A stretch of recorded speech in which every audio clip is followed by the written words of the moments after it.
O'zbekistonda dollar kursi pastladi. Assalomu alaykum aziz muxlis. Agarda bizning kanalimizda mehmon bo'lsangiz, bizga obuna bo'lishni hamda videolarimiz ostida bir dona like tugmasini bosib qo'yishni unutmang.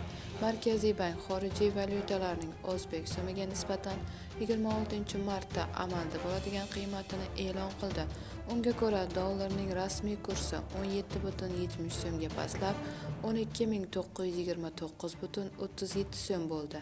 Yevro kursi esa 69,61 so'mga tushib 13.963,72 so'm bo'ldi. Rubl kursi esa 2,14 so'mga pastlab 152,87 so'm bo'ldi. Bundan avval dollar kursi ketma-ket 2 kun ko'tarilib 12.947,07 so'm bo'lgan edi. Bu xabarni barcha yaqinlarimizga jo'natib qo'yamiz hamda videomiz ostida bir dona like tugmasini bosishni unutmaymiz.